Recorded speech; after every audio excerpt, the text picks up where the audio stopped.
Corona ವಿಚಾರದಲ್ಲಿ ಕಾಂಗ್ರೆಸ್ ಅವ್ರ ಜೊತೆ ಕೈ ಸೇರಿಸಿ ಯಾರು ಹೌದ್ರಿ ಕೈ ಸೇರಿಸಿದ್ರಿದ್ದಿ ಅವರು ಅದನ್ನು ತನಿಖೆ ಮಾಡಲ್ಲಾಗ್ಯಾರ.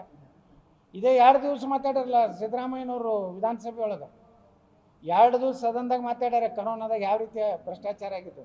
ಈಗ ಅವರೇ ಮುಖ್ಯಮಂತ್ರಿಯಾಗಿ 14 ತಿಂಗಳಾಯಿತು. ಈ ಇಷ್ಟು ದಿವಸ ಕತ್ತಿ ಕಾಯ್ತಾರ. ಈಗ ನೀವು ಎನ್ಕ್ವೈರಿಗೆ ಹಾಕ್ತೀನಿ ಅಂತೀರಿ.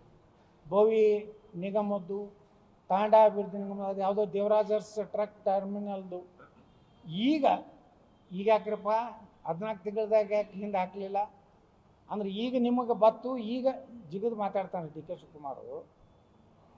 ಇದೇ ಮೊದಲು ಹಾಕ್ಬೇಕಾದ್ರೆ ಇದೇ ವಿಜೇಂದ್ರನ ಬಗ್ಗೆನೇ ಏನೇನು ಮಾಡಿ ನಂದು ಗೊತ್ತಿದೆ ಅಂತ ಹೇಳ್ಯಾರ.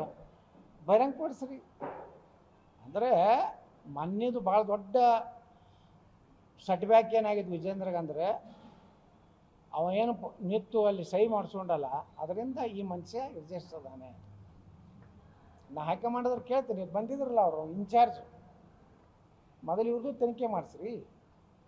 ನಮ್ಮದು ಭ್ರಷ್ಟಾಚಾರ ಇದ್ದ ನಮ್ಮದು ತನಿಖೆ ಮಾಡಿಸ್ರಿ. ನನ್ನ ಭ್ರಷ್ಟಾಚಾರ ಆರೋಪಿದ್ರು ಹೊರಗೆ ಹಾಕ್ರಿ. ಉಮೇಶ್ ಕಂಡಕ್ಟರ್ ಮನ್ಯಾಗ ಕೌಂಟಿಂಗ್ ಮಿಷಿನ್ ಸಿಕ್ಕು. BTS ಬಸ್ನಾಗ ಒಬ್ಬ ಕಂಡಕ್ಟರ್ ಅವ್ನ ಮನೆಗೆ ಇಟ್ಟು 4 ಮಷಿನ್ ಸಿಕ್ಕು.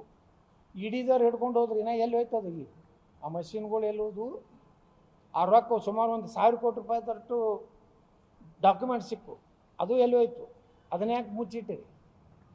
ಇದು ಎಲ್ಲ ವಿಜೇಂದ್ರನ ದುಡ್ಡು. ಅದು ಅವು 4 ಕೌಂಟಿಂಗ್ ಮಿಷಿನ್ ಒಂದು ಯಾವ್ದಾರ ಕಾಂಟ್ರಾಕ್ಟರ್ ಒಂದು 1,000-2,000 ರೂಪಾಯಿ